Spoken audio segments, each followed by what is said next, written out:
Hey guys, it's Maymay, and today we are making our wooden frame scrapbook, our interchangeable scrapbook photo display. Now, I wanted to come to you here after I finished the project and say this. I learned a lot while making this project, so I want you to watch it from start to finish. And secondly, I want to explain what this project is. So this is a project where you can make a scrapbook page, and instead of putting it straight into an album, onto a shelf before it goes there, display it on your wall for a period of time, and then this picture is removable so you can then put it in your scrapbook and put a new picture in here, and then every time you're done with it, it goes right into a scrapbook. So you're not wasting any of your product, you're saving the pages that you make, and you're only buying one frame and changing it out throughout the year. So let's get started on this super fun project. So it's time for me to do my wooden shadow box project that is going to be a scrapbook for me throughout the year. So these are my photos that I printed. Look at this sweet girl. Are you kidding me?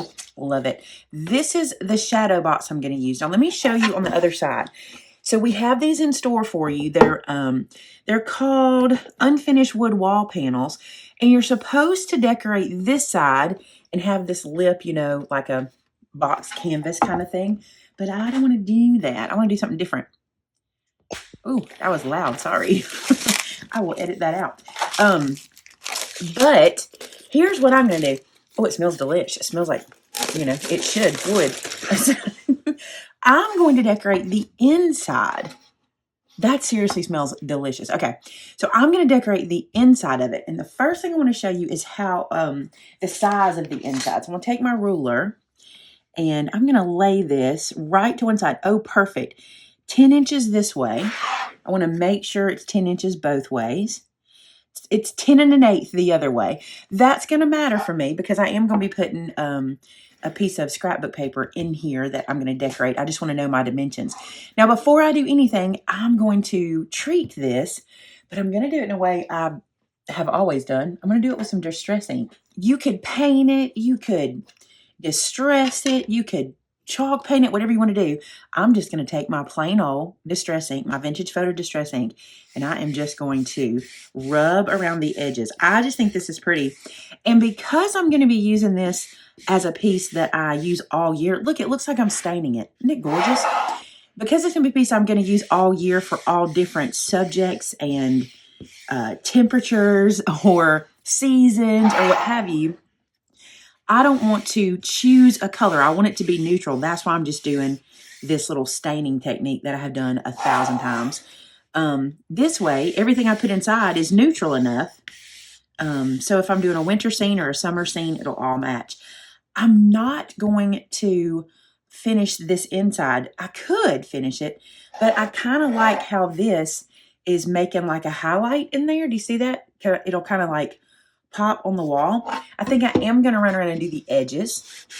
But again, I'm not going to do the back, and I'll tell you why. I don't want the back to be, first off, I don't want to waste my ink here. This is just going to go to the back of the wall while I put ink here. And also, it's going to be on the wall, and I don't want to take a chance of anything, you know, rubbing off onto the wall, because I'm not going to seal this in any way. Again, you can do this any way you want, but look how that looks like I've stained it or it's burned wood. You know how they do those burned wood projects? All right, so I'm going to finish up the other sides. I think that looks gorgeous and so easy. And my ink pad is perfectly fine.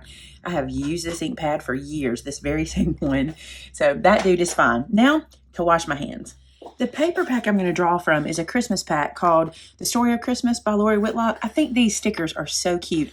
And there's something inside here that I found that I think is perfect. But what I need to do first is choose my background paper. And I want something a little neutral that'll kind of sink back in, although I think this is adorable. I love that page. May do something with that. Oh, look, you know that's what I want right there. Snowflakes and woodwork are my favorite. So I'm going to put that one aside while I flip through. And I want to show you this other little piece I think is adorable. There's all these little cut aparts here and these here, but the one I want is this one. This is what Christmas is all about. Because I'm doing this one for my grandbaby. And y'all know, although I know the reason for Christmas, Christmas is about the baby Jesus and the birth of Jesus. And I'm aware of that. But y'all know the holidays, there's something about having grandbabies at Christmas, right? So I want to use that. And I know I'll be using stickers. So we'll get back to that. And while I'm at it, I'm going to cut my piece of cardstock down for the backer. So I need it to be 10 by 10 1/8. That's what I think is going to happen. So I'm going to cut this down to 10. Then I'm going to turn it and cut it to 10 1/8. Now, if you get one of these frames, I would encourage you to go ahead and measure. I need to put this under here real quick. To go ahead and measure your frame individually. Don't go with my measurement, because wood products like this many times have a little bit of a difference in them. You know, like when we do shadow boxes and I measure every one of my little cubes or squares, that's because they can be different from product to product. So you want to make sure you measure. Let's see if this is going to fit. So here's our frame, and I want that to land. Look at that. It's perfect. Oh my goodness, this is going to be too cute. I'm not going to want to change it out, but we'll see. We'll see. So when I was kind of laying this out in my head, in my mind, these pictures just kind of tumbled down the page, kind of overlapping each other. Something like this. And then I'm even bring that one over here just a little bit. They just kind of did that. And then I would probably back them because I want them to pop off the page and stuff like that. But that's kind of what I had in mind for layout. I think that's cute. But now that I found this piece that is so cute, I can't decide if I want it to go over her or if I want her to go over that. So let's lift that up. Yeah, I want her to go over that. Isn't that cute? This is what Christmas is all about. And then I don't know, I was going to do some more decorating here and maybe around her and stuff like that. Let's matte these pictures. Let's decide what color I want to matte them in. I feel like it's red, but her shirt is so red. I don't know if I have a red that bright. Let me look through the paper pack and see what I've got. Now, let me show you what's important here. I'm mixing greens, which I'm fine with. I think that'll work great. But I want to make sure that the one that I'm putting at the bottom, I don't matte in green so they're not laying on top of each other. And this is the one that's going to be at the bottom. So I'm going to put that one aside. And then this one's in the middle, so I think it should be white. And then this is at the top, so I think it should be green. So that's how I wanted to make sure that I'm matting my pictures correct. So let's do the green so I can do that one and not mess up. So I'm going to be using my We Are layer guides. I love these things. And here's what I'm going to do. I think I've got a little bit of white on here. I didn't do a great job on this trim. Let me trim that a tiny bit more. And I think for a little more interest, before I glue this down, I want to round the corners of this photo. I think it'll be cute. So I'm going to use my corner rounder and round these corners with the 1/2 inch rounder. All right, so now I'm going to glue this guy down just like so. Just leaving myself enough space around it to use my layer guides. If you've never seen the layer guides, they'll make sense in just a second. Just for the workflow of the project, I went ahead and glued these guys down too so we could just keep moving, and I could put my lid back in my glue and not have to start, stop with that. Okay, so here's what you do with the layer guide. You're going to decide how big of a border you want around your picture. And I want to be able to see mine, but I don't want it massive. I think I'm going to do 1/8 of an inch around them. So I found my ruler that has the 1/8 inch mark on it, and I've got my my pen blade here. And what happens with these guys is there's a lip on this edge. Do you see that lip? And right here I can read 1/8. That says 1/8, so I know that's the size I want. And all you do is you let that lip catch on your photograph, and then using your pen blade or your X-Acto or whatever you're using, your craft knife. Oh goodness, that sound though. Okay, using your blade, you just slice right beside, okay, like that. And when you lift up, you'll see that we left behind the right size on our little border piece there. So this way you can use scraps out of your scrap bin to get your pictures matted. And there's no measuring for this, which I love. Let's try to do that without so much squeak. Remember my top tip about more passes and less pressure? You get a much better cut when you just pass over several times and just let the blade do the work. And there it is, perfectly matted. And what I'm going to do is while I've got it just like this, I'm going to go ahead and round those edges to match what I did to the photo.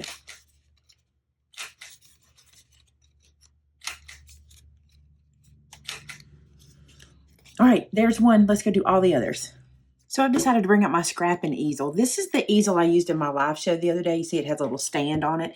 And I will link this in the description below. It's an affiliate link that I have, so I'll link that below. This thing is going to make life easy for this project. So I'm going to lay this out. This is a magnetic board, and I can use these little magnets to hold my paper in place while I design the project. So here's what I'm going to do. I'm just going to do a little layout here It's lifted up. That's why you're seeing it on a bit of an angle, but I'm just going to kind of place things where I think I'm going to want them. And using these little magnets, hold it in place while I look. I will cut that away. I know that's going to go away there. But this really helps me to be able to see what I'm doing. As I'm working, I can pick this off my work surface and move it and keep building things for the project. And that makes it really cool. Okay, so the picture that goes underneath is this one. So I'm going to put this one here for a second. And then the one that goes above is this little guy. She's so cute. Oh my goodness. That's what you do when you're scrapbooking, right? You just stare at your grandbabies and think how cute they are.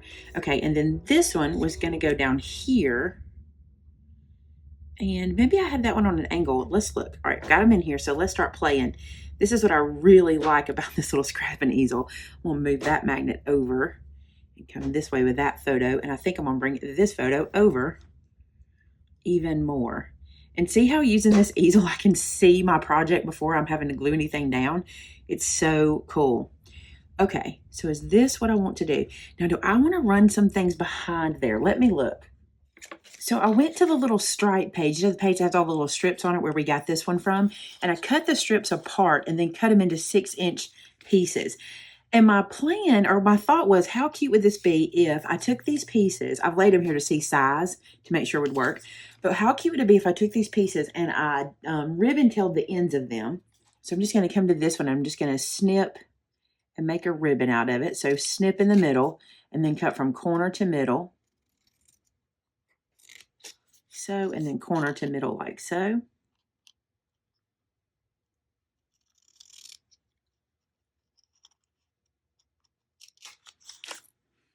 And then if that lived, something like that behind there. I don't know about this yet. I'll think about that. Let's do another one in a ribbon. So I have this one and I can lay it underneath here and see how it will look. And I want that one to actually come out further, something like that. And let's do another one. I'll slide this one under here. And I think I'll bring it back a little bit. So we don't need to go under both of those photos. I'm not getting it under that one. There we go. So I think I want to slide this one out further. Bring this one out further. And have that one about there. And then I might put another one behind it, but I'm not sure. I kind of like this piece that's like ledger, or either this piece that's ledger with the flowers right at the top. Let me ribbon trim it as well. Oh, I don't know. I don't know. Let's try. I don't know. I think I'm going to go with those three. And I'm either going to trim this or put a sticker over that to hide that piece where that's doing that. I just like, let me lift this up where you can see it. I just kind of like the extra added color here or interest. And you know what I could do now that I look at it?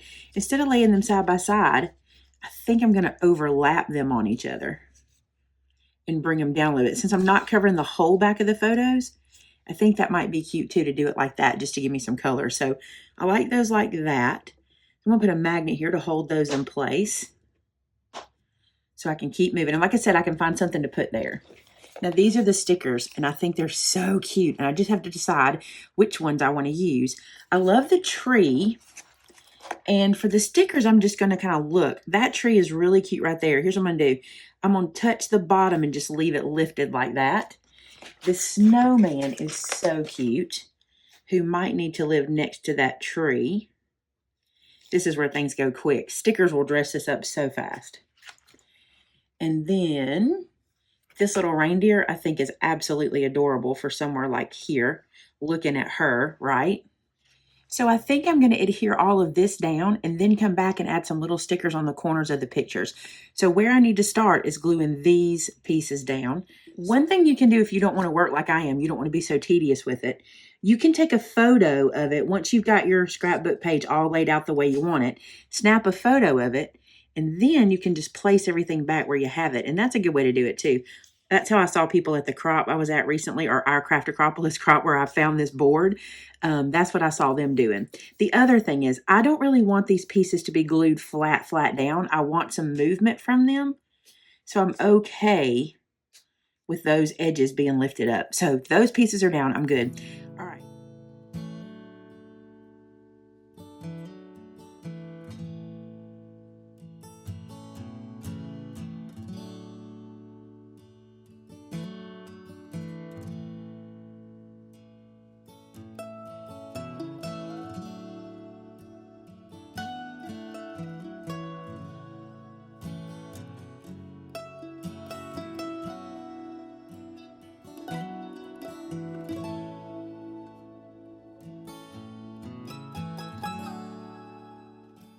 I'm just going to run back through, and wherever I place the sticker, I'm just going to add a little glue. Because stickers, especially in Alabama, because we have a lot of humidity, our ACs are running and things like that, they can sometimes lift up. So I'm just going to stick these down with a little bit of glue. Now I got a little trimming to do on the side. So I'm going to come right here and trim this edge off. Like so. And I hung a little snowflake off the edge right here. I just need to trim that little bit. That is my page. I love how that turned out. Okay, now it's time for the frame. So there it is in my frame. Now I had mentioned coming up with a way to adhere these in so you could remove them every single month or ever how often you want to remove this and replace it. So let me show you what I'm going to do with some magnets. So my plan for putting this guy in and taking it out each time is this. We're going to be very minimal with this, okay? I'm going to lift my little picture out of here for now. And using my small basic gray magnets, here's what I'm going to do. I'm going to take 4 of the minus magnets. It doesn't matter, minus or plus.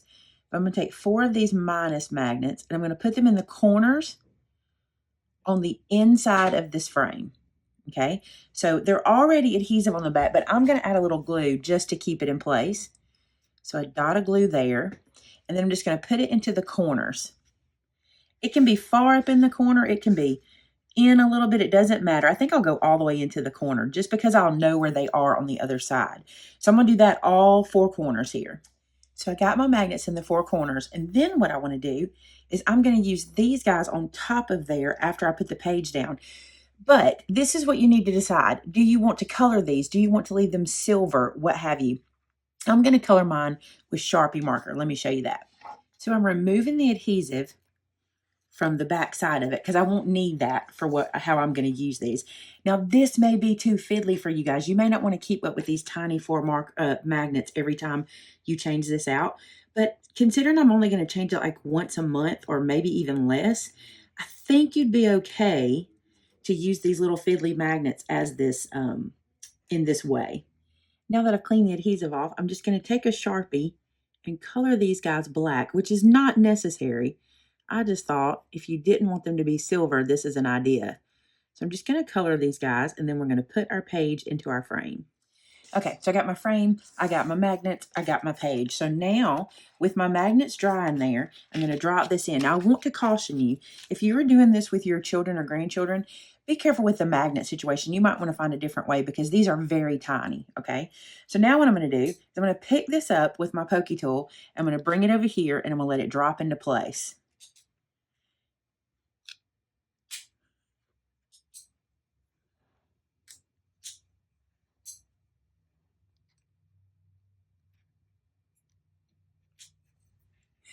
And so those 4 magnets are going to hold in place, but I have to show you something. I think it's funny. So I spent all that time coloring them, and I colored the wrong side of the magnet. So when I put them down, now they're silver. And you know what? It doesn't bother me. You can hardly see them, and they're going to hold this in place on the wall.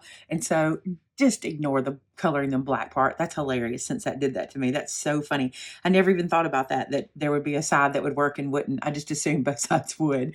So I should know better. Magnets, right? Okay, so that time holding mine in place. When it's time to take these guys out, right, to take this picture out and change it, I'm going to do the same thing. I'm going to use my pokey tool to lift that little magnet up and get that out of there. And then I'll put it aside while I'm working in a little dish or in a cup or something where I know where they're at. And when I'm done and put my new page in, I can do that. So that's how I'm going to do that. That may evolve over time. When I find something new or I can think that out, I may change that, but I don't hate it. And look, the picture's not going to fall out. Those little magnets do a really good job. And you could use the bigger magnets. I just didn't want them to be so in the way. And I thought that would be a good way to do it. And of course you can always decorate on top of them. We're crafters. We can come up with all kinds of things. So we'll see how that evolves over time. So there it is, my first scrapbook page in my frame. I love this, and I cannot wait to see what's next. I'm going to do this. I'm going to let photos decide what goes in here. I don't know that I'm going to do it once a month. I might, because I do love doing the calendar with the kind of the picture from every month. But I'm going to let pictures decide. Or I'm going to let events aside. Maybe we have an event that I really want to document. And this I'm going to hang on the wall in my office because I think this will be cool to be able to look at this every day. And when I'm done, I'll take this page out, put it in my scrapbook, and then I can keep going and I don't lose this page. It just becomes a scrapbook page. So there you go. I hope you guys enjoyed that. I love this idea about this frame. In hindsight, I might paint the frame. So you may see me come back and change that. I don't know. I may even do a second frame, but I might paint the frame because I think it might look good if it was white or maybe a gray color. I don't know. We're learning together. So there we go, guys. Thanks so much for watching today. If you make one of these, you know I want to see it. Head to my website, which is called MaymayMadeIt.com, and post your photo on our customer gallery. We love seeing what you guys are making, and we have over 2,000 photos there for inspiration for you guys. So go check it out. Thanks so much for being here. Be sure to subscribe and comment below. Tell me what you think is your favorite part about this little layout here today. Thanks so much for watching. Talk to you again real soon. Bye-bye.